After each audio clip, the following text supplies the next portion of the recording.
Gonna proc it now. Gonna proc it now. By Jackson Aurelia. Jackson Aurelia. Gonna proc it now. Gonna proc it now. Proc it. Jackson Aurelia.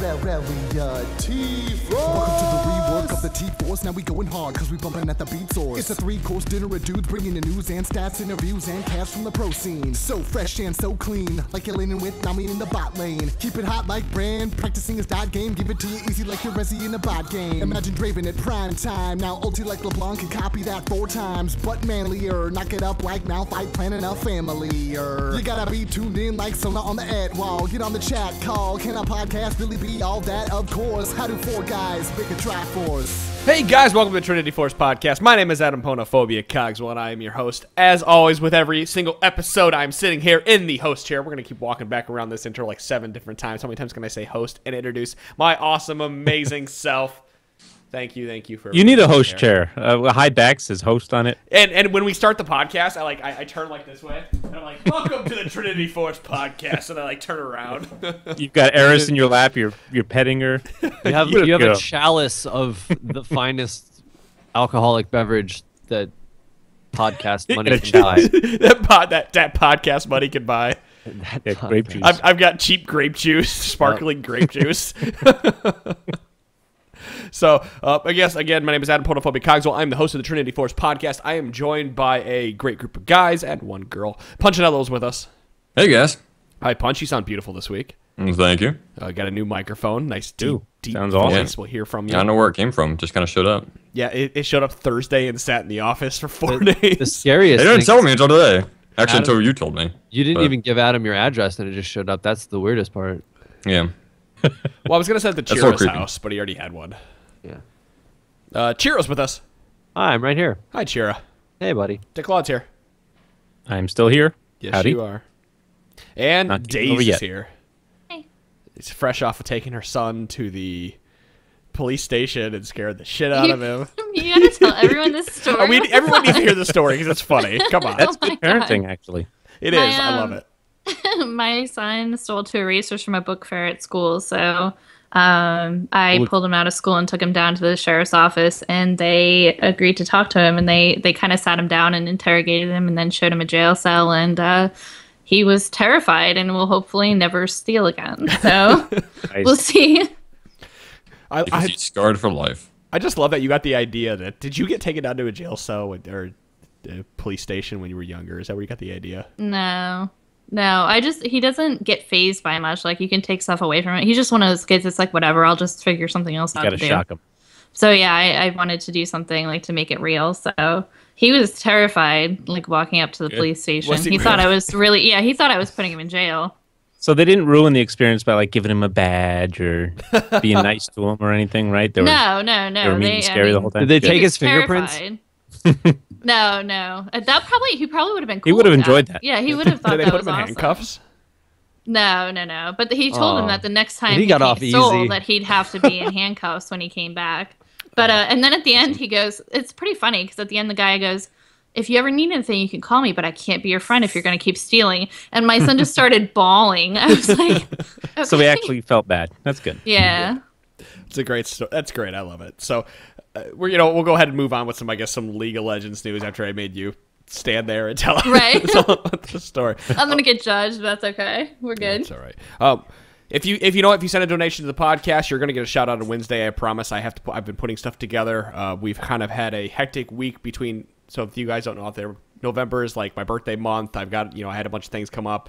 I've been taking care of Trinity Force stuff. Not to mention, we played a best of 3 on Sunday that we've been preparing for the last couple of weeks. So stuff has been been crazy for the Trinity Force podcast. But before we get into how those games went and all that, please do check out TrinityForcePodcast.com. You'll find the Oz and Lowell podcast, the LCS Rundown, and the Trinity Force proper. Also, you'll be able to find all of our sponsors there, Gatherers Granola, Audible, and NatureBox. You can check all those out, and there'll be an advertisement before or after the show for one of those that is there. Other than that, Battle Arena, you can go and check that out, get all the times for Battle Arena, and play in those. That'll help you get better at the game. And if you're Platinum or above and you're wondering, why don't we have a Battle Arena? Well, VictoriousGaming.com. You can go check that out. You can go win RP and get better at this game. Plus, we have a bunch of awesome casters that work between Ballerina and between Trinity Force podcast. So, with that said, before we jump into the mailbag, this is probably going to be one of the last mailbags of the season because we have all the crap we got to cover. We have a lot of preseason stuff to come over. If you guys been wondering, why have you guys been doing preseason stuff? Well, we've been kind of waiting it out. Like, we could be talking about, like, the Scuttle Crab, or we could be talking about some of the stuff that we've seen. Like, News and Legends put out a whole post the other day. Like, they detailed everything that, is coming up in Season 5. But we only know bits and pieces that have been confirmed by Riot. So really, and there's still so much that's subject to change, too. Yeah, though that's the biggest part. Why would we end up spending an entire hour on an episode just to have it completely swapped in a couple weeks when they figure out they want to go a different direction? So, yeah, because they put all the, for those who don't know, they put a bunch of jungle items on the PvE, and then like 2 weeks later they removed everything, completely wiped it all, and we haven't seen anything since. Yeah, you're like, oh my god, look at all this shock value, huh? Oh, all right, it's gone.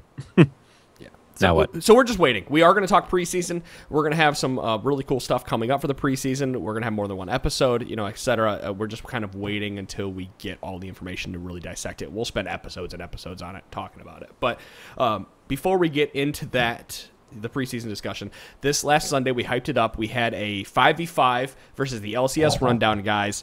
We played that on Sunday. It was really fun. And if you don't want to be spoiled, shut the podcast off right now or skip ahead 5 minutes because we're going to talk about it for a little bit. Or go ahead and skip ahead. Go to the VODs, watch them, come back. YouTube.com/T-Force podcast. So I'll give you guys half a second to think about that. Hold on. Okay, but when is the last time we only talked about something for 5 minutes? Because I feel like that's incredibly misleading. We're not going to talk about too much because we're going to talk. And while we're arguing, you can definitely skip ahead because we're bickering and it's great. We're going to definitely talk about it more on Wednesday. But yes, okay, so here it is. We played the T-Force LCS rundown on Saturday. We had a best of 3. We went to all 3 games, and the winner is the Trinity Force proper. Yay! Good job, guys. Redemption is sweet. Although the rubdown did put up one hell of a fight. Yeah, especially game 2. That was got hairy. Right. I will say, I will say that I do think the rundown underestimated us going into, especially into game 1. Well, here I'll tell you why. Because they threw Montnagorum top lane, and Montnagorum not necessarily a top laner. Like I think Serial Box, Cepha, whoever may be better top laner. They kind of had their lineup interchange, kind of thrown around, and when they swapped it to be what I would think should be their actual roles in game 2, they gave us a run for our money in game 2. Yeah, we came in there and actually underestimating them as well. Well, we were coming off pretty happy off that first win, and we kind of were experimenting a little bit with something we thought might work and kind of a couple panic picks near the end of figuring out what would work, and they really made us pay for it. And we weren't expecting Cepha to be so good on Zed. Yeah, that was scary as hell. Yeah, that was not fun. I don't like Zed. Please don't play him anymore, Cepha. Yeah. And then in game 3, we went back to our roots. So if you want to know what we picked, really the team comp we won with was Rumble, Elise, Caitlyn. We had Pantheon, and we swapped him out for Ziggs. And then we had Sona and swapped him out for Zyra in game 5. So really we had that core of Elise, Elise, Rumble, Caitlyn. Yep. And we you know what's funny? I was listening to the casters talk about it, and they were right that when we were playing the game, we played it like Season 2. Because we played it early game, fast push, towers, take objectives, and then never let it up from there. So I thought Season 2 was freeze lanes and farm all day. I think they were talking about our builds. 3. Oh, the Season 2 build, I wasn't was making fun of builds. Season 3 was the fast push.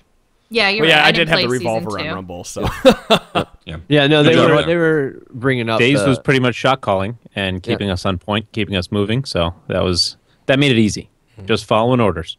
And another big thing that I want to say another major reason we lost game 2 compared to 1 and 3, we barely had any vision on the map as compared to games 1 and game 3. And in both games that we won, we saw everything all the time, and that allowed me to do a lot of things in the enemy jungle I shouldn't have been able to get away with otherwise. It was really nice to have a group of people throw down wards. I mean, Adam even brought up, he's like, I think you said to me earlier, you think you bought more wards in that one game than you've ever purchased ever in a game.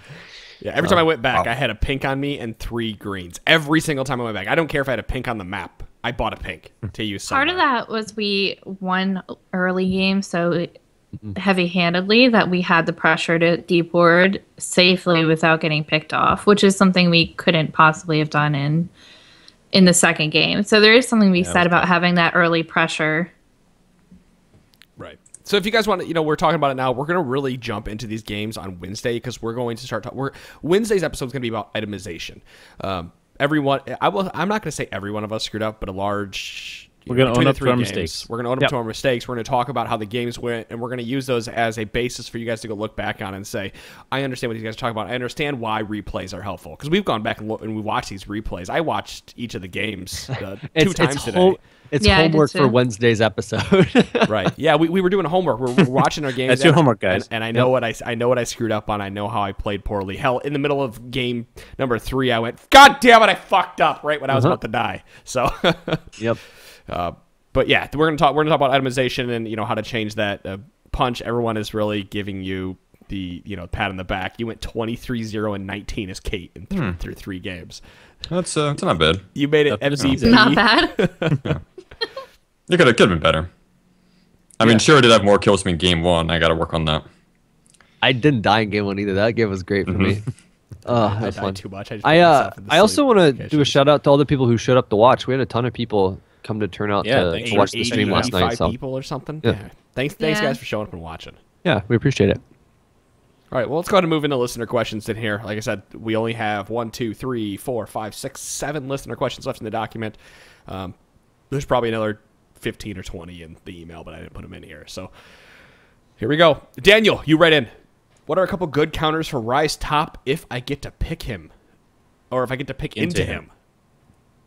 It should be a lot easier after last patch. It's going to be way easier, though. With friends that I've been playing with recently, they still ban Rise out every game, and I'm like, he's not that scary anymore. They nerfed his early significantly, which sets back his late. His lead isn't as bad as we thought it was going to be. Like, I think we overestimated that nerf significantly. But yeah, if you can shut him down, now he has a serious weakness early. So if you can shut him down early, then he's useless lead. Right. You want to pick Rumble into him, to be honest with you. Just pick somebody that's just going to bully the fuck out of him, push the lane, and keep him in under his tower. I think AP in general does better against Rise than AD, because Rise can get away with building a Glacial Shroud early. He can get away with fitting armor into his build, because it has mana on it. But the magic damage, not so much. He has to save up for a large, like the large Negatron cloak. Right. And then kind of sit on that and then not turn into anything for a while. Right, and it doesn't give him any extra mana. There's nothing there that builds. If you're going against AP, you're building Roa and Tyr, more than likely. So you're not really sitting on any extra magic resist, while the good point with against AD, you can go that Glacial Shroud route and get that extra mana, which is damage. Actually, when I played Rise once, I got stomped by a Vladimir because I could see it. Every time I went into Q, Rise he can Q you back very low, but so is Vladimir's. So every time I Q, he Qs, he gains life back, and again he's AP, so doesn't really fit the only difference, like, don't get me wrong, Vlad should be able to shut out Rise early, but then you're also running the issue Vlad doesn't have like too much crazy kill potential on him until 6. Right now. And Vlad, even though Vlad's pretty safe with his sustain and whatnot, if he pulls aggressively at all and the jungler shows up, a Rise with his root has way more kill potential on Vlad, at least pre-6. So. I like anybody with long range poke or is able to shove really hard into Rise. You don't necessarily need to kill him. Azir, who as of last night I have shelved almost indefinitely, until they fix every single bug that he ever has. But Azir actually dominates the hell out of Rise if you decide you want to play him, because he can poke him down with the Arise minions. Jace is actually pretty good too. I was going to say that. And then I think Jace is pretty good in mid and top lane against everybody because he's just really powerful. But good pick against Rise. You just have to stay away from him. Like, you have to poke him at a distance, because if Rise gets close enough to snare you and then hit you with the Q, then that's a bad trade. Yep.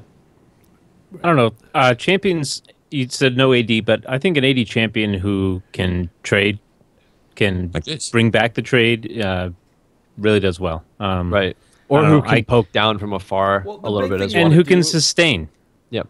So a good, it's kind of a skill matchup with the ADs, because you need somebody, like he said, that needs to be able to weather the storm because you're going to be smacked with 3 or 4 spells in a row. But if you can do more damage than they do, it's kind of like the Rumble Riven matchup, where it's a skill matchup, but Rumble can weather the storm if Rumble's good enough to not get hit by a 1.5 or 1 or 2 of the Qs of Riven type of thing. Like if you can dodge a couple of those instant bursts, and then you can turn it around and you're instantly trading with your flamethrower. I'm using that example with Rise, same kind of thing. You need to go in there and weather the storm. You have shields. Riven can do it really well because she can bully him out at level 2 really easily. Right. Rumble can push him out. Darius can actually do pretty well against a Rise because you can push him out pretty early and hit 6 and try to insta-give somebody. Other than that, if you're looking to go against a Rise, it's really just keep him down and then use your power spike, whatever that may be for your character, to help your team with a teleport or by killing Rise. And I think it's smart to clarify that we're saying push Rise out as in like push him to his turret, because if a minion wave is up against a turret smacking a turret and Rise is trying to last hit, he has to burn mana to do it, because his auto attack, it's not just between the animation, it's just he doesn't hit for that much with his autos.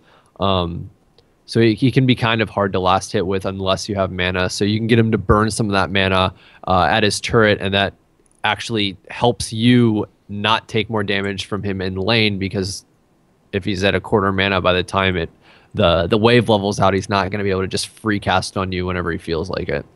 Yeah, so you have to supposed to do that early, because once he does get the tier and the catalyst, there's no. I mean, he's going to sustain for days at that point. So you have to you don't have to do as much damage to him as possible.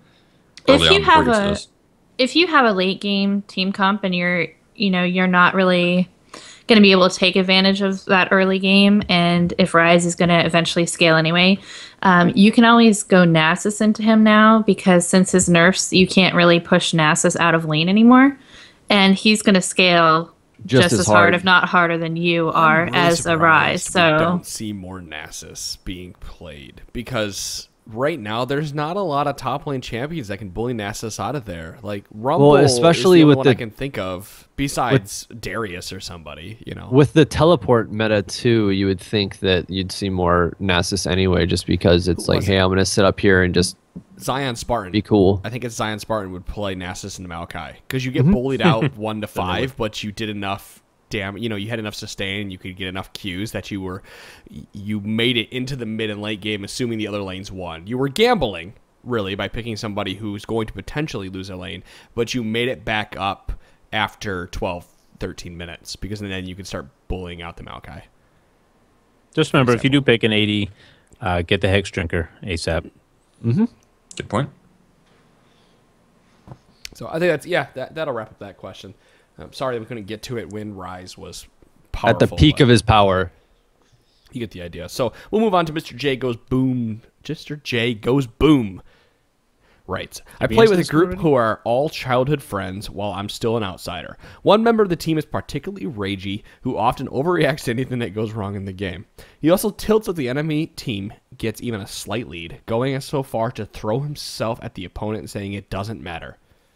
I feel like I'm frequently the target of his criticism and rage, even if I have nothing to do with the situation. I've talked to him directly in the past, but it hasn't really changed behavior. How do I deal with this guy, especially since I have a great time playing with everyone else?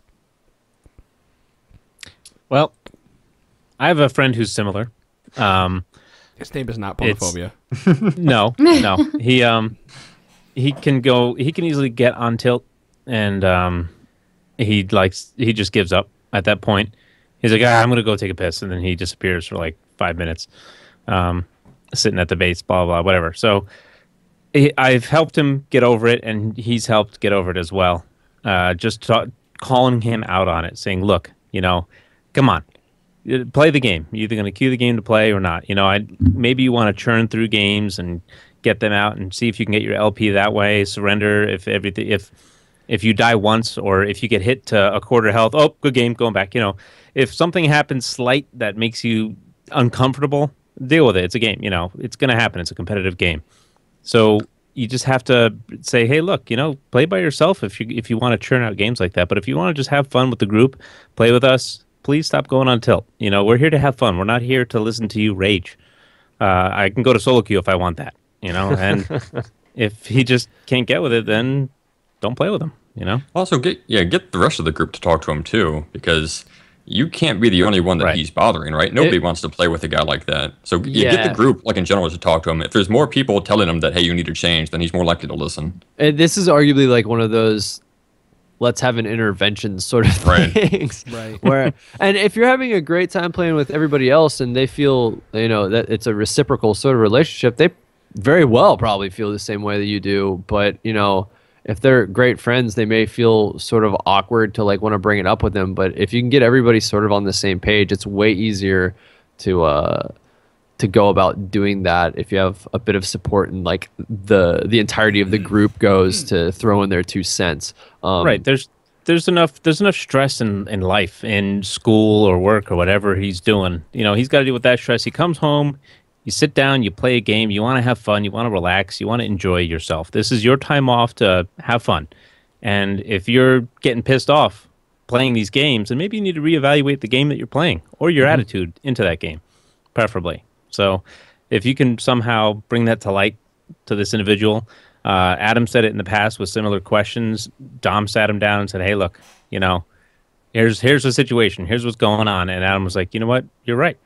And totally changed his attitude. And he was able to get plat because of that. So, and if you do this and he's not, willing to kind of change his ways or anything like that, there are some times where you just need to not play with certain individuals just because they're cancerous for your enjoyment of the game. I had it's like other games people with in your them, life, but though. not that one.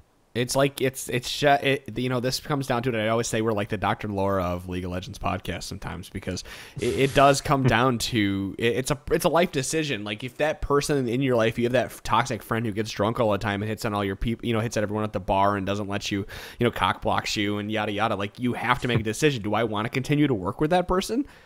Am I okay with being this, second wheel, third, fifth, whatever it may be in this case? Fifth wheel is the correct. Yeah. Doesn't matter how many people there are. It's always fifth wheel because Okay. that's the one that's useless. Okay.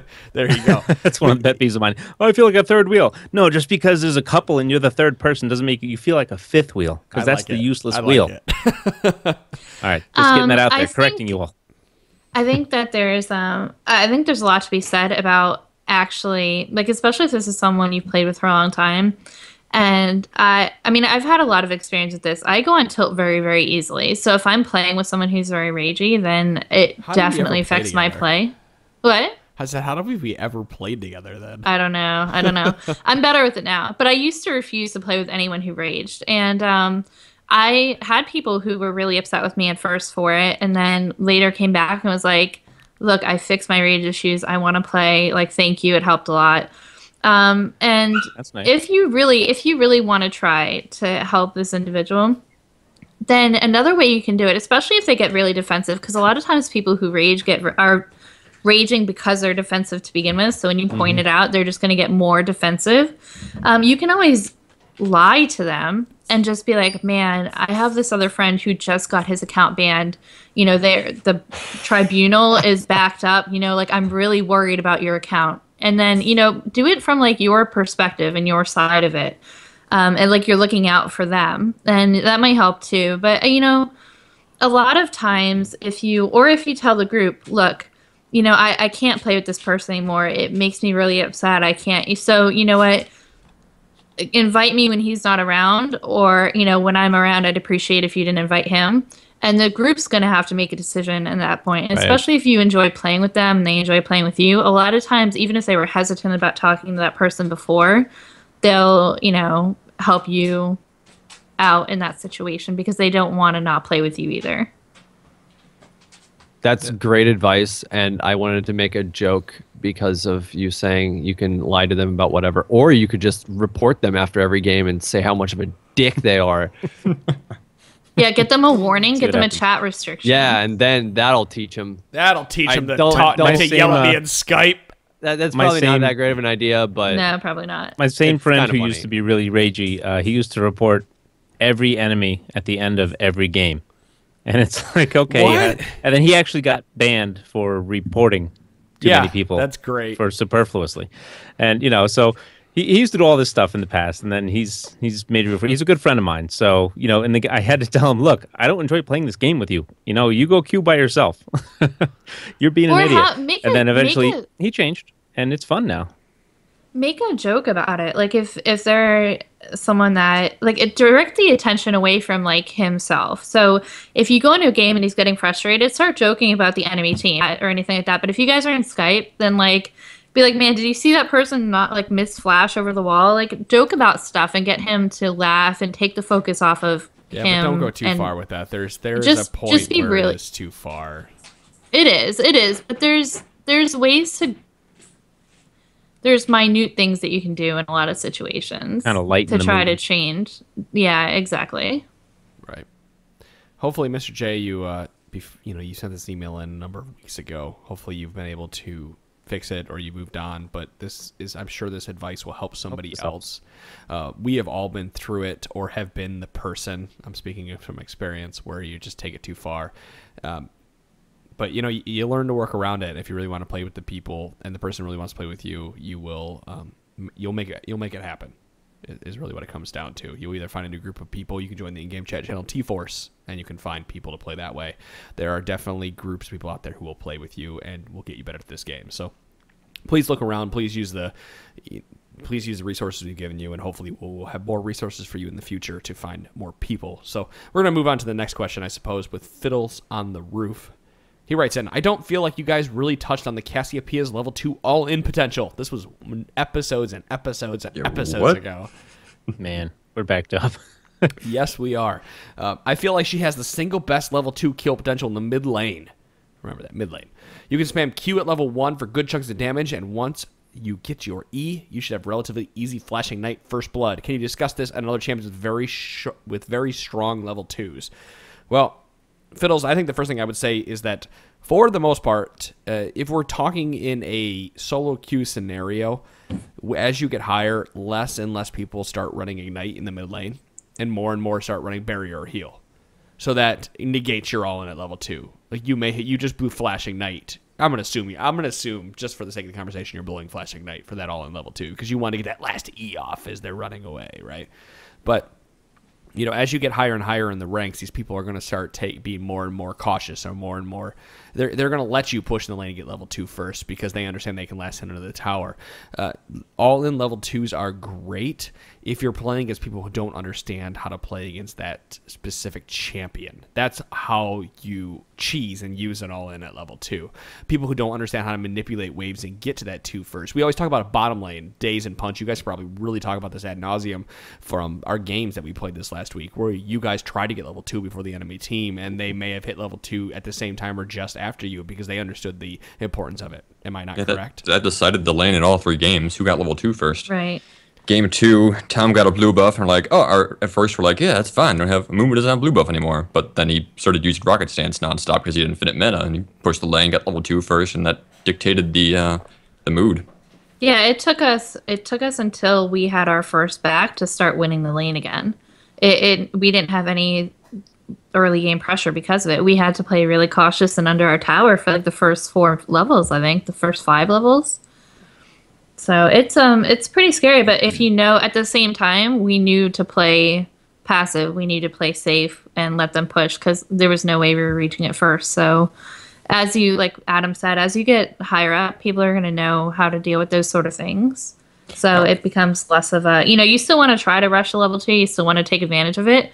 It's just not going to be a guaranteed killer flash every time like it is in bronze or silver or gold. I had a Jax come at me with a red pot, 3 potions, and all in me at level 1. And while we did feed him later because of bad plays, he didn't kill me at level 1 or level 2 because I was like, all right, I looked. I said, he has a red pot. I'm just going to play back and give up that 5 CS and just kind of get my CS in the tower and play back. But that's what you have to do. But to speak to the question and to answer the actual question, we're getting off track here. Who has good level 2 all-ins? Cassiopeia, you feel that she has one of the best in mid lane. Pantheon, in my opinion, Pantheon's great. Has one of the best all-ins. Even if Cassiopeia has a great level 2 all-in, she still has less than a 47% win rate. So yeah, I don't see her that much. Do you guys see a lot? She's the 27th worst ranked champion right now. So or best, whichever way you want to look at it. Well, no, 20. But I see did you go what from he's the talking bottom about. up? If you're hitting bottom 27. if you're hitting with your Q harasses at level 1, you're Yeah. hitting to get them low enough so when you hit level 2, you can land another Q and then E him to death with Ignite. The I problem can see with the kill potential there. the problem with Cassiopeia level 2 is that you are pushing the lane and you have no escapes. So once you get out of those lower ranks, that's an easy gank. That's an easy kill for the enemy team. Like you're so out of position on Especially in Minute Cassio. boost and gank. Well, any Right. level 2, you have to push the lane a little bit, or you have to have like instantaneous. You're going all in because I hit level 2 that half a second before that other person hit level 2. Because to get level 2, you have to be, we'll say, a quarter life at the very minimum. You have to be a quarter life on the minions that they, on their minions. You have to kill a minion a quarter life before that minion dies. That gives you level 2 before they do, right? And then as soon as you hit level 2, you have to instantly jump right in there. But you also have to assume that you have been harassing before that point, because there's Cassiopeia might be able to do it, but I'm going to say that no champion in this game can 0 to 100 you at level 2, even with Ignite.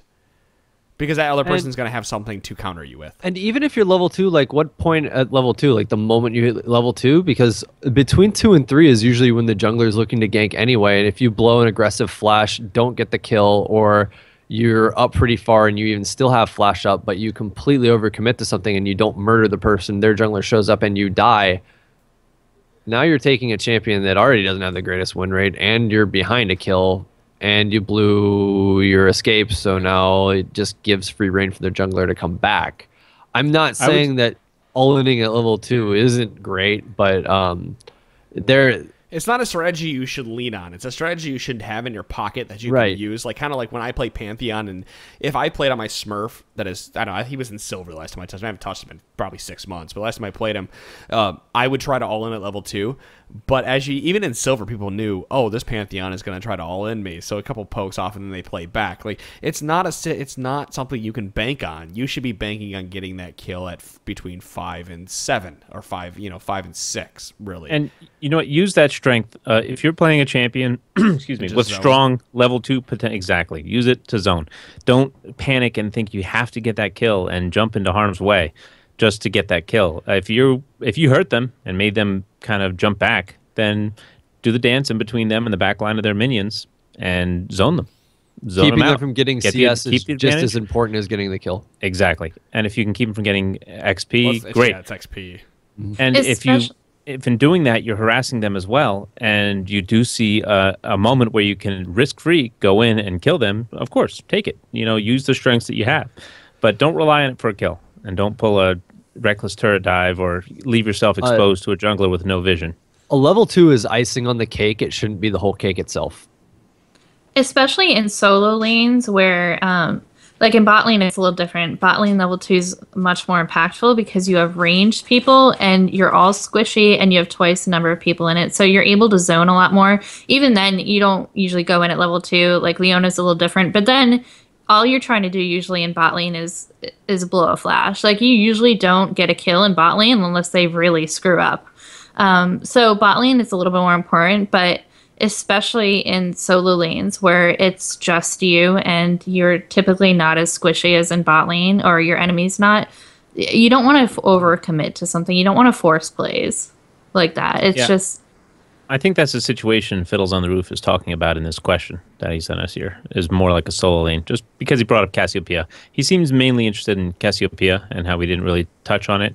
I haven't played her too much, but I do know the mechanics of Cassiopeia, and I can see what you're talking about with that kill potential, but it's hard to land those Qs, especially if your enemy starts with boots or they have good movement speed. So if you're really good, if they're derpy and you can land the Qs no problem, or if you're really good at predicting their movements, then yeah, level 2 kill potential with Cassiopeia is great with Ignite. But like Daze was mentioning earlier, be careful because you are pushing the lane and you don't have any escapes or really good mobility. As I've gotten, what's funny is I've gotten better at this game. Well, we'll start. When I was first playing, and I was bronze or silver. Hold on. Excuse me. We'll go ahead and mark that. Sorry, Lancifer. To back up. So what's really funny is that when I started in bronze and silver, I was that same type of person who was like, I need to get that all in level 2 or level 3. I need to get that kill. But as I moved up in the ranks, I've realized that a lot of my kills don't start coming until like level 7 to 9. where you have your 6 ultimate and people are racing for 6, and I know they're racing for 6. Darius, for example, if I'm playing Darius, I'm racing for 6 as fast as I possibly can, because if I can have you at 3/4 life and I hit 6, you're dead. You're dead. I win.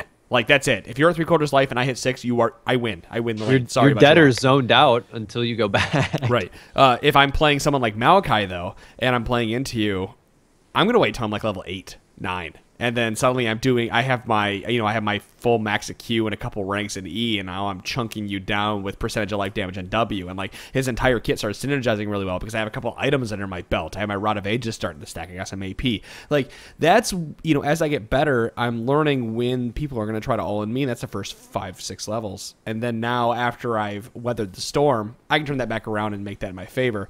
But there's just so many different factors you can look at into this game that I would say don't go into the game looking for that all-in level 2 character. Don't go in looking for that person who's going to win that lane decisively that early for you. Look for somebody that's going to weather the storm and is going to win you the game. And it's not going to win the lane. If you like it sounds like you really like Cassiopeia. If you enjoy Cassiopeia's playstyle, play her, but don't get tunnel vision on that level 2 all-in. Still keep an eye on your basics, the minion last hitting, harassing when your minion's low, using that to trade. Just keep an eye on all the basics of your laning and use, like Chira said, it's not the whole cake, it's the icing on the cake. If you can get the level 2 all-in, if they set themselves up, they're a target of opportunity, great, take it. But if you don't, it's not the end of the world. But don't risk it all. Don't put all your chips up on the table and then gamble them away because you needed to get that kill and they barriered your ignite or something at the turret, and then as for another champion that we can talk about that's great at level 2 all-ins, and though she's not always played in mid lane because she's usually a top lane character, Riven probably is still far and above the level 2 queen of murder. Yeah, for the longest time she was the most powerful with the red pot starting. Yep.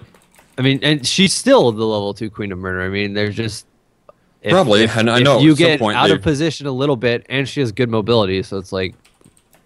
I know we stopped seeing a lot of the red pot starts after they nerfed.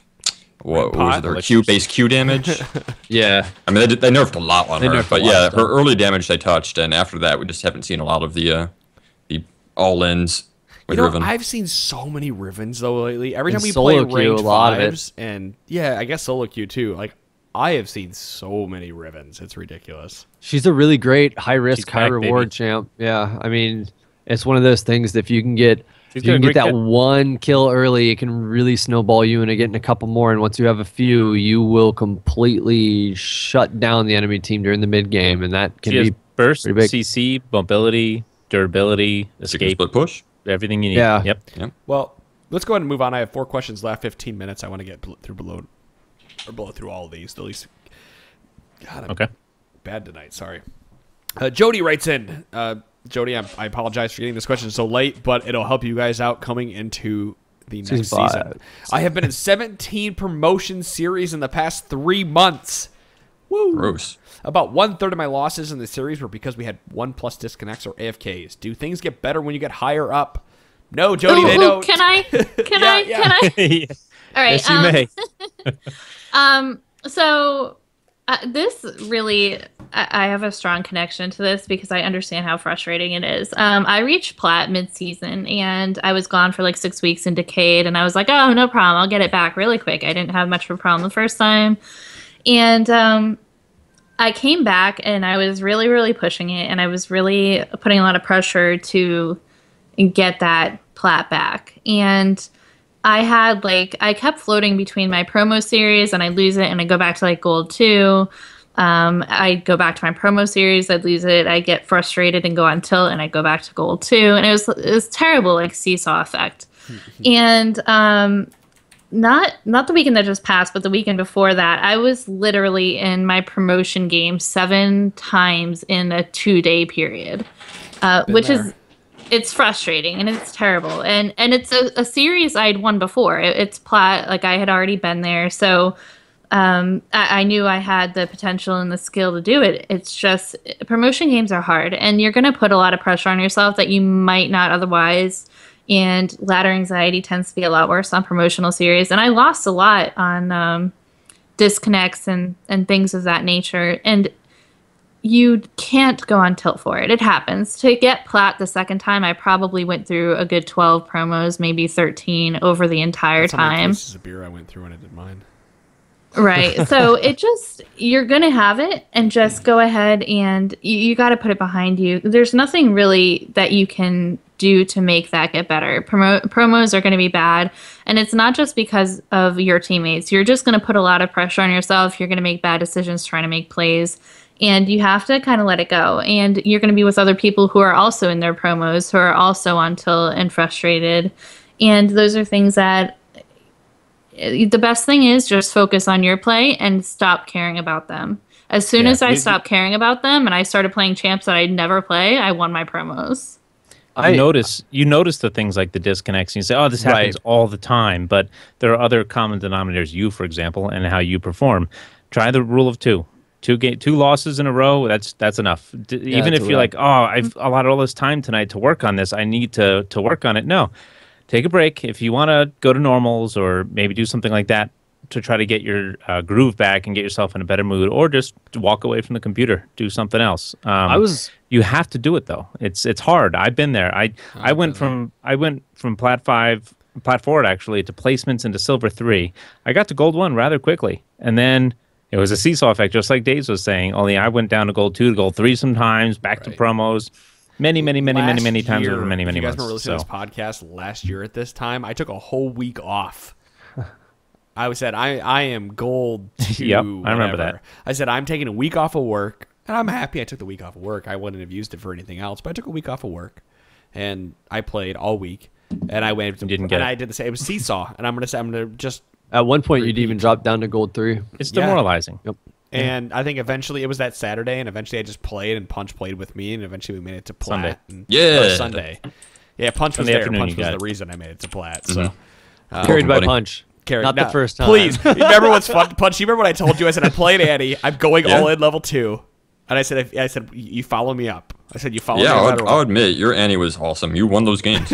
Yeah. See, it was. It's when you find that champ. All it is, I'll tell you what this with ranked games. Ride the streak. I didn't ride the streak and respect the streak. But you know what? One of the reasons I didn't play ranked this season is because none of the meta just really sang to me. Annie, for some reason, just really. It made sense. I understood how to play her. I understood how to carry with her. Nothing this season, for any of the roles that I played, screamed, "This is how you carry a game." Now, that's probably a flaw of mine, not understanding how to play a carry champion. Like, I probably could have done it with Jax, and there's probably other excuses coming with it, but that's the reason I didn't really play ranked. So hopefully there's something out there you guys can find that said, I am Feral Flare, that came out this season, I am Master Yi, and I just made myself into Platinum because of that. So find something that works for you and use that, and just play the game because it's fun to play, and don't seesaw. So. And as per the disconnects, I always feel like I notice way more disconnects in promo games, but going back to what DeClaude said, the reason you probably remember way more disconnects is just because in a way you make the promo games seem like they're more important, so you're going to remember them way more vividly than you would just a run-of-the-mill game when you're at 50 LP. You can't stop an ally from AFKing or disconnecting unless you were the one talking smack and not force them, but helped get them into the state of mind where they felt like, fuck it, I'm just going to leave the game. And if you're one of those people that did, push that kind of thing, you're as much to blame for the AFK. That's right. Sorry, you know what's funny? I love it right now. We're giving all this advice. People are talking in chat right now about how awesome our advice is working, and I love it that everybody is calling one individual out in chat who is just talking absolute shit. And I don't even have to ban him. Like, why ban him? Why not make this person just seem like an absolute fool? And that's what we want you to do to people in your games by playing that way. By not even passive aggressively, by just being positive. Like, listen, I warded there, and this is what you should have done. I warded here, and if you would have paid attention to the ward, you wouldn't have died. And that's all you have to say. Why keep pushing it on? I think you should take that mentality that people are using in Twitch chat right now, put it into your game of League of Legends. Same thing if you're playing it in a game, people are starting getting on tilt because you've made it in your promo series, and that person has died at level 2. GG First Blood. you know what? Just play safe. We'll take this back. We got this. Ward up and pay attention to it. And you make that person kind of feel like a fool, like, oh, I really should have played safe. All right, I'm going to play safe now. I'm not going to go on tilt. You know, just words of encouragement, words that make people feel better about themselves, and really just keeping your team off tilt and putting the enemy team on tilt. I love it. Right.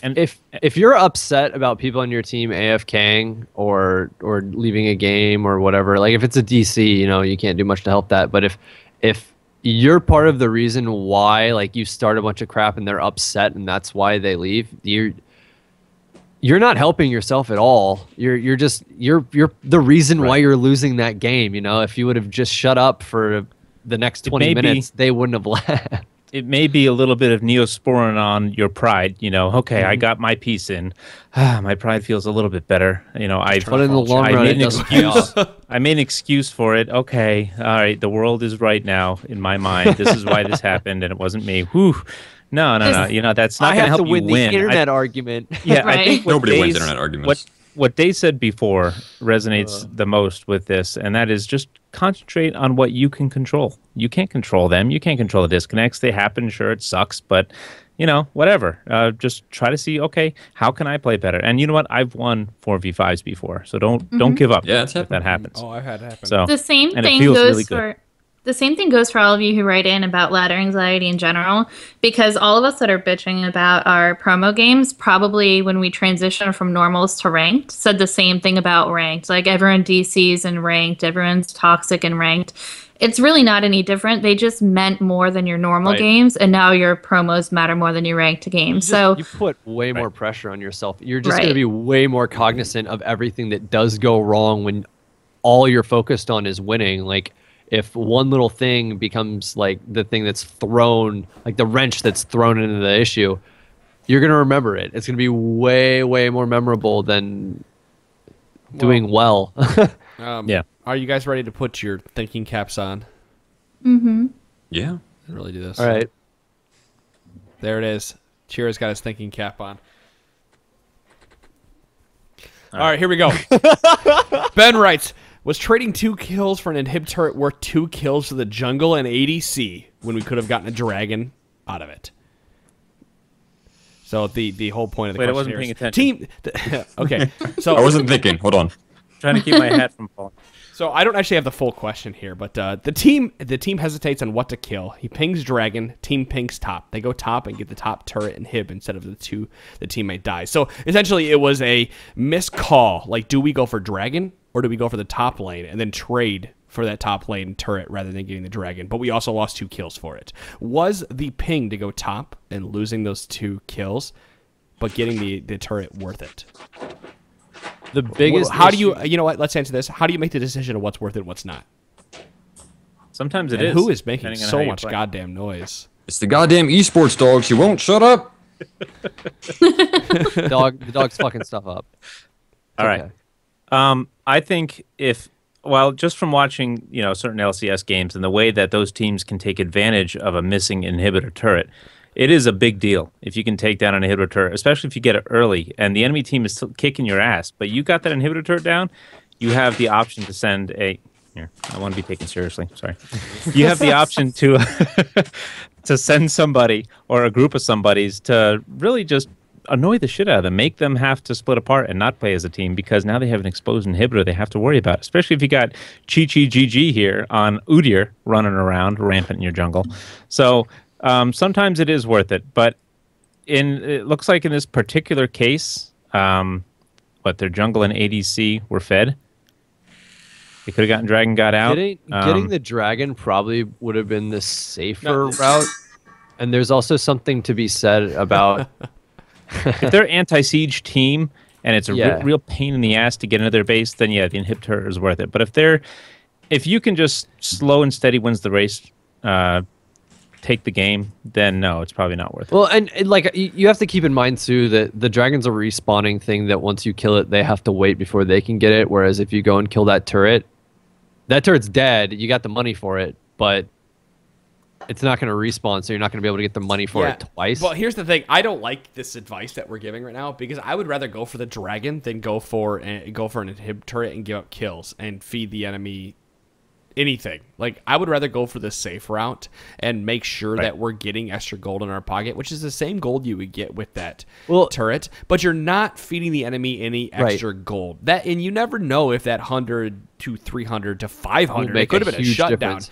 could have brought them to that eye edge. And when they get those 2 kills, they can just go follow up and take Dragon themselves. Or they can, if it's at that point in the game, that's a moment where like, oh, they just killed 2 of you. Cool, you got the turret. We're gonna go get Baron, and we just flip the game on you, and now we're gonna be the one sieging. Right. Most of the time, it's not worth it. It's really situational. I would argue the best advice for this would be, instead of the team hesitating, somebody just needs to make a call, and you need to go through it and just deal with the ramifications after the fact. How many times have we said, if you're playing rank 5s and you should play rank 5s, if somebody makes a call, you go with that call. You follow it shouldn't be wrong. It shouldn't be one of those things where like, okay, 3 of you went immediately to top, 2 of you kind of floated around, didn't know if you were going to Dragon or not, and then the team died because so and so showed up like 3 seconds late and wasn't able to Amumu ult in or whatever. Like, just anything will work here.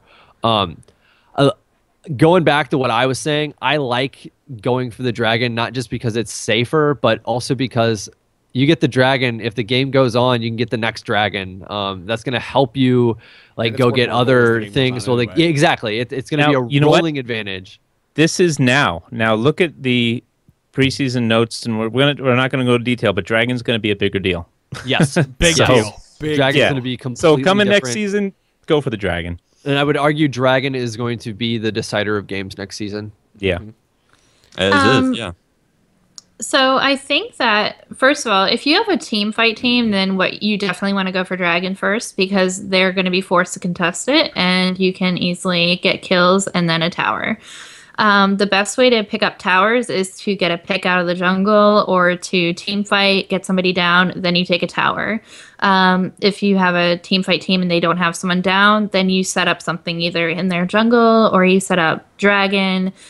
You set up something, even if inhib turrets are very, very risky because you can't get out of them. If you dive and you dive incorrectly, then you're going to lose people. It's not generally worth it. So usually you want to pick someone off, go take the tower, and then fall back to Dragon if somebody's dead. If their whole team is up, then you want to take Dragon, pick somebody off, and then go get their tower. But that being said, it all goes back to what Adam just mentioned. A lot of the games I win are because I shot call even in my solo queue games, and I kind of rally my team and tell them where to go. That being said, I will follow a really stupid call, even if I know it's stupid, because the rest of my team is going. Because that's what you need to do. And it's better. You have a better chance of winning going as 5 to a stupid call than you do have being stubborn. Right, exactly. So that's going to be really, really important. And if you have a pick comp, then, or a siege comp, and they don't have any wave clear, then taking the tower might be the best way to go. Like when we had Zyra and we had Caitlyn, and we had Ziggs, they couldn't even stand at their tower without us poking them down and taking the tower without us ever having to engage. That's a very, very, very dynamic decision that you have to be willing to make in game, and you have to be very knowledgeable in order to make the exact right decision. And what that exact right decision for that game is going to change in every single situation. So the best thing that you can do is follow up with your team. And if it was a bad decision, it's okay to acknowledge that. It's not okay to place blame. At the end of it, you just want to be like, yeah, that didn't work. We should probably try something different. Well, and then work as a team. I like to point out in game 2, if you guys go back and watch the games in games 2, as toxic as I can be, and I was a little bit toxic in the game. I'll admit that I had some very poorly timed constructive criticism. I used air quotes there, but at the same time, I was trying to be as positive as I could. I was like, listen, guys, we lost that. We're still in this. And I hope all of you can agree with that. Like I said, I noticed that. You did that all game, and you know what? That was good. I like that, because it made me think, okay, if Adam, the Surrender King, much more is saying positive than games in the past. Let's do it.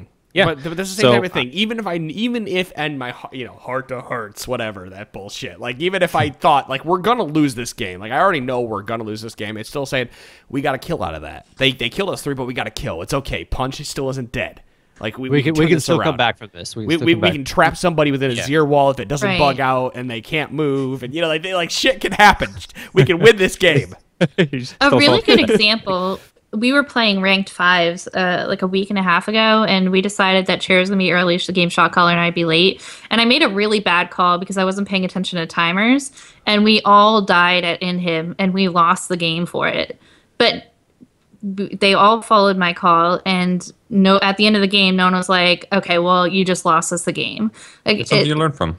Yeah, it's a lesson that you learn, and it's something that you can grow from. We all said, we were like, that was a bad call. We all Right. knew, like, it was a bad call. Even Dave was like, yeah, that was a bad call, but no one was like, listen, Days, you fucked up. We're not having But you even shot if call it anymore. was a Right. bad call, we'd all agree at the end of the game that was still a pretty good game. The other team played pretty well at the end. Like, I mean, they deserved the win. They beat us. One We call identified can what we should have change. done. Yeah, one Understood. call can change a game. You just have to be careful to not let it carry over this to the next game. I think we won the next game. You just can't go on tilt for Right. it. Sometimes you're gonna fuck up. It's gonna happen. It's much better to have five hard pill people to follow a bad call than it is to just How many times not did we beat go the about same call anyway. point in people's Yeah. head, right? We're beating a dead heck room But here. people but still won't listen. But No, it's that's the Get thing. back to important. the Yeah, main no, point here of the question. I like what really Adam have. said before to wrap it up. If when in doubt, play it safe. Don't die. Don't feed a kill. If you can not don't feed a kill, overextend great. their base. Yeah. And there's nothing you have to say worth about. You're not trying to justify anything because you didn't die. Hey, you worth you is didn't an lose anything, anagram you for didn't die. throw. So, What's that? we are making these last two questions Oh, happen. yeah, throw. I don't. Yeah, it's an anagram for throw. Worth throw. We are ending this podcast with two more questions. I don't care how late we go with it because we are killing the mailbags do it. tonight. Oh, hi, Poppy. Snagglewolf. Go ahead. Go on. Snagglewolf, thank you for writing in. He writes, I'm bad with assassins. Yeah, you are. But I've decided I haven't seen you play, so just mess with you. I'm bad with assassins, but I've decided I need to have at least one under my belt I can do all right with. That's good idea since you like to play mid. I've been messing around with Akali and love her so far. Any tips on how to play her effectively or assassins in general? Best matchups for her. Do we have any Akali players here? Akali players, I'll say No. it. Who were you talking about again? What? All right. For a battery? Yeah. God The damn it, Akali please. battery. But anyway, Abuse vision is my best in terms of just any assassin. That's my best tip. You want to have your sweeper. You want to make sure they don't have wards. The goal is to get in that fight into their back line without them having any idea how you got there. or to catch somebody out on the way to going to the Right. team and just Catching people murdering is how them you without get them strong. knowing what's going on. Exactly. I would Use her level argue 6.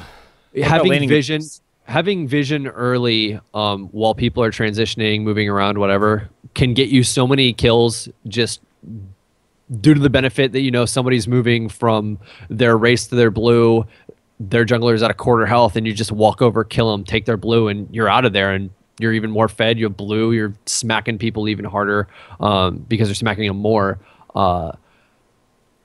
Yeah, you want to get as many picks as possible so that you can get that power up before the team fights start.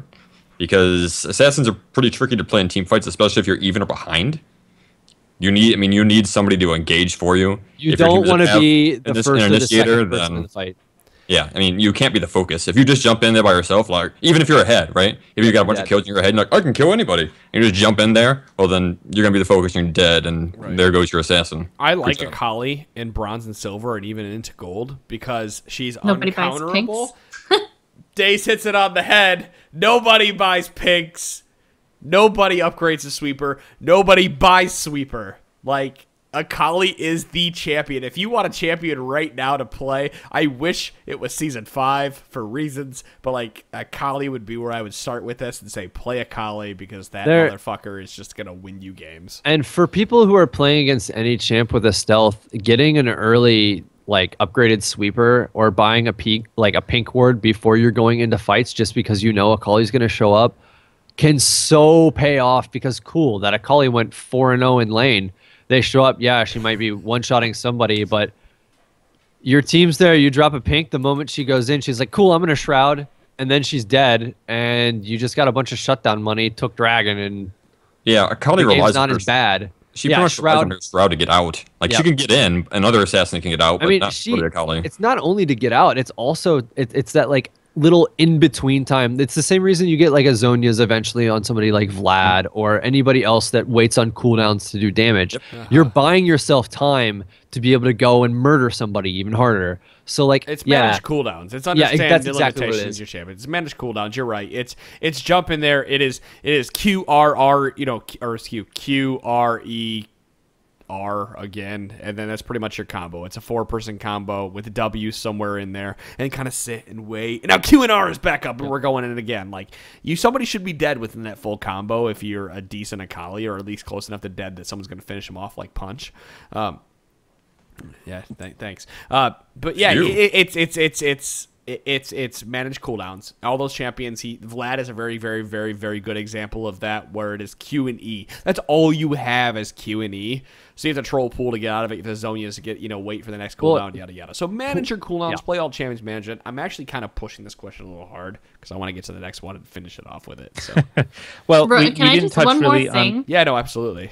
One more thing, just roaming is really important on Assassins, especially early. You snowball really hard off of that. And if you see the enemy jungle going to a lane, then they're so concentrating on that gank that you can come up behind them. Like anytime you see an enemy jungle going to a lane, follow and you can clean up and you can take kills. At 6. And at 6. Yeah, you on almost every assassin you need to hit 6 before you can really do too much. And you want to shove your lane if possible, keep your lane shoved in roam. But that roam is so important on assassins. They are high mobility and they're high kill potential. And you want to snowball off of that as much as you can. And And when I play against an Akali as a mage, I feel that pressure, that ticking time bomb towards the level 6. And I want to harass and I want to do better. So if stay mobile, if you're dodging harass and you're CSing properly, you're staying up with them, and you punish them to come in for CS. Like, for example, if a mage comes in to last hit something with their wet noodle, you go and throw your mark and smack them, or push them away. And then all of a sudden they're scared. They're like, oh man, he just got the mark on me. He's running at me. I got to choose. Do I take that harass or do I not CS? She does have great harass. Yeah. When you want to talk about matchups with her, you purposes. just kind of want to stay away. You want, if somebody's really, really squishy, they're a pretty good matchup for Akali, just because she has a lot of that, like, hey, you hit 6, now I can all in you and kill you, especially if I have Ignite. She puts out a lot of damage when she gets some of her early items.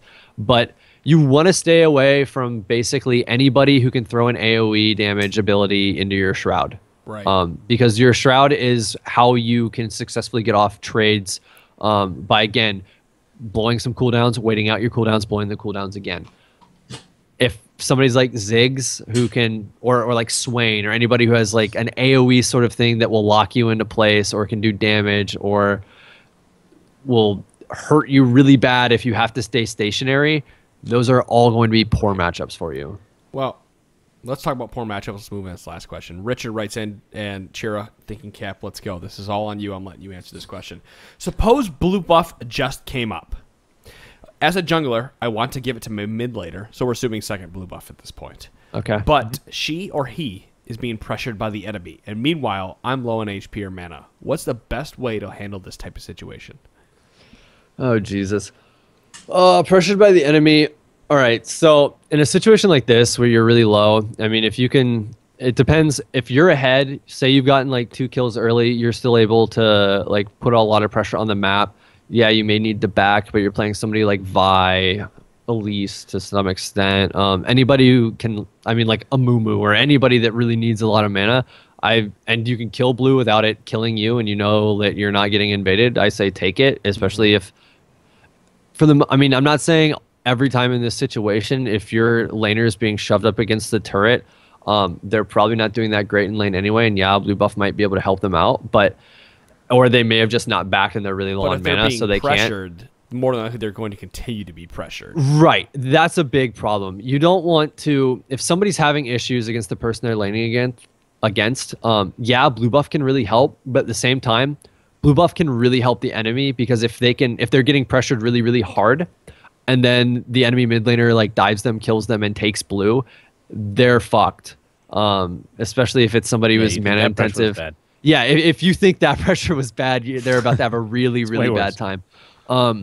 I'd say go back, heal up, come in and cover for him. Let him go back and buy items the reason if he's they- pressured, maybe he'll come back. Yeah, Ward. Yep. Yeah, Ward. Ward. If they're Yeah, doing, Ward, you blew. if he's doing okay, otherwise, like he was just low mana, so he's being pushed up against the turret. It's just a large wave that he hasn't backed yet, and the enemy has. Ward up. You can always come back to it. It's just you need to, if you ward it up. Sorry, I What's think up? there's too much pressure on getting buffs as soon as they spawn.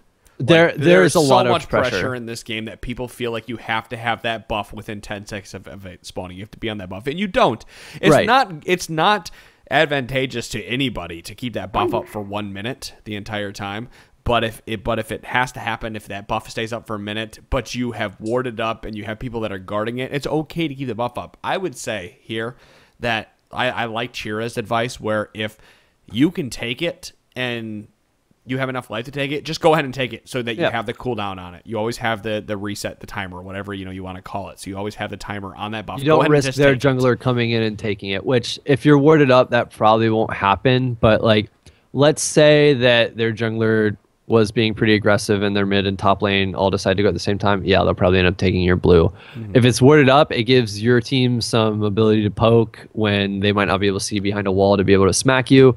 And again, you can always come back to your buffs. They don't need to go down the instant they spawn. And I have a gripe against junglers who go and like they'll take a buff. They're at like half to a quarter health. They'll go and take their next buff and they're at like a fifth health, and then they back because you just wasted 30 seconds of your buff cooldown that could be being used Right, because you backed in up the lanes. buff. Like Yep. you're wasting so much time with those Yeah, buffs. Some that's a champions, good point. It's better Yeah. to come to the lane, you grab your buff, and then go to your lane instead of grab Yeah. the buff and go home. And also, like again, if your mid laner is, they can eventually clear the wave and come, and they're not gonna get completely pressured, and the tower's not gonna fall for them to get that buff, and that buff will make a big difference for them. Yeah, just hold on for it until they can get it. It's not that big of a deal. It really comes down to what your mid laner is, what character you're playing, and like just really knowing. It's just knowing a lot about how much pressure you can apply to the map, how much pressure your mid laner could potentially apply to the map, and then making a smart decision based on who's going to be able to make more of an impact at the current point in the game. Like I said, if you're that low and you immediately have to back, yeah, you can take it, and that's fine for you to take it. You're going to back. If you buy, that's cool or whatever. You are going to be wasting some time with that buff, but sometimes that's the choice that needs to be made, especially if the enemy is aggressively counter-jungling and you know that they're not around and you don't want them to come back later and get it. There are so many variables going into this. There isn't necessarily a completely right or completely wrong answer. It can go up in the air in a lot of different ways. It's just whatever. For the most part, I'd say follow your gut, and if like whatever decision you make, you have to live with that decision anyway. So just make whatever decision you think is going to have the most impact and going to help you carry the game the I'd most. say the decision that I would make at that point is, you said you're a low HP mana. If you feel that you have enough HP mana, take the buff. If you don't, if you have a ward available, put a ward down. Otherwise, you have to gamble and you have to go back and you have to go straight. If you have to gamble, you have to go back because you're too low.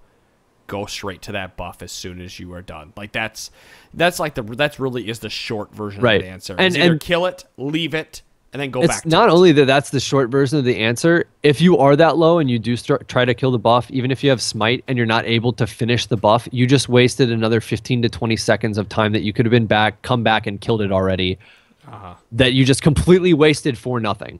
And So you could like, have had items. Yeah. Extra That's items that if would you kill don't them. get counter jungled while you're Yep. going back. yep, That's what the ward's for. yep. But yeah, get a ward there, because if they have vision on it, maybe they'll try to steal it while you're away. Or 'cause have that buy seems a like bad sweeper situation. early so you can sweep it. You know it's not warded, so they Right. don't know to just come in and take it. Like there's so many things going into this. I hate to say it, but I think a lot of people expect, I expect a lot of people, I expect a lot of people that write in for us to give them a Black or white answer. black or white answer. Like this is how it Yeah. has to be, or that there is like Right. this little safe area. Like, yeah, you can do this, and 100% you save your blue buff. I'm sorry, but every question you're going to give us, we're going to go off on some tirade or some rant where we're going to say, this is, in a perfect world, it could work like this, but it's never a perfect You world. can't even plan on things going the way you expect them to. Last night, it was game 3. I was going to give the enemies blue buff to declawed because we were backing off from their base, and we were all backing, but their blue buff just spawned while we were there. So we Right. started attacking it, and we get it low. I'm running away, and Declawed walks away because he thinks he killed it. The blue buff smacks me one more time, and I get it anyway. What happened was I put the minefield up early. It went to step on the mine, but the minefield disappeared, and it lived. But I mean, So, our little things blue like is that up, can happen. so it didn't really matter. But it's just like you can't always plan for. No, it things did to matter go. though, because that's 30 seconds we were wasting that to go walk up to it. that's true. I mean, he ended up getting our blue buff, but still, it's 30 seconds you wasted to go get it. it's Somebody to that get chaos it, right? factor of just weird things happening. There, like I said, a lot of variables involved. A little thing can happen. Sunfire Cape could have taken it. Whatever. Like, Well, Just don't what force it- your mid laner to come back. Like, don't start the blue buff and ping it. Say, here, take it, take it, take it. Especially- you know, 'cause then they're gonna panic with all the minions at the turret. Or They're say, gonna like, get turret damage. your and mid laner's at like half health, and the enemy has Zed, and they follow up and kill him, then kill you because blue you're buff. trying to take blue, and you're both dead, and then you just threw away that whatever advantage you were trying to provide. all right, guys. Cool. I think that actually kills it. I know we get really hype, and then the conversation always feels like it just goes and just like nosedives down. But I think we provided some good points for that. I'm gonna call it at this point. So, somebody called me out earlier in this podcast, or actually earlier in the day. The Battle Arena Casters has called out the Trinity Force proper for Those a bastards. 5v5. Do we accept? Hell, I don't know. Yeah, I knew Chiro was like, "Fuck it." Let's go. All right.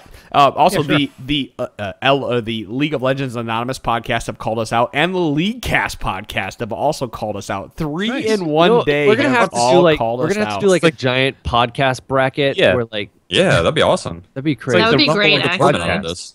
this. The universal Trinity Force podcast open. I don't know where I'm Right. going with this. Just, I already said I will never, ever, ever, ever, ever run another tournament again. But yeah, until now because this Hey, one's we gonna be could so do it. great. nope, They're fun. we are going to start out with either Just don't the do a League- long one because I can only handle. You can only have have 3 games at a time. Yeah. But that's it, guys. Thanks so much for watching the podcast. Thanks so much for sticking around through episode number 210. On Wednesday, we're going to have a very analytical discussion over all of our games. So if you haven't watched those already, youtube.com/TForce podcast. Please go watch the best of 3. We're going to talk about itemization, strategy, and we're going to talk about both teams. Like, this isn't a drag somebody through the mud type of thing. Like, I'm going to call it Declawed for building poorly, and Declawed's going to yell at me for building Revolver. Like, that's I'm gonna yell at what's gonna go myself, and Adam's gonna yell at himself. yeah, himself. Yeah, so yeah, right. No, it's Ansifer says the T-Force background people are calling us out too. So hey, oh wow. oh God, shit! so many people. The Let's do it. producers are as well, and the Yeah. admins. Oh god! But anyway, Okay. anyway, guys, if you want to know how to pronounce Akali, just ask Ali. please stop. No. Please stop. Oh. Guys, thank you so much for listening to the Oh. Trinity Force podcast. Please stick around if you're watching the live stream. We're going to play some rank 5s, guys. We will see you all next week. See you guys. See ya.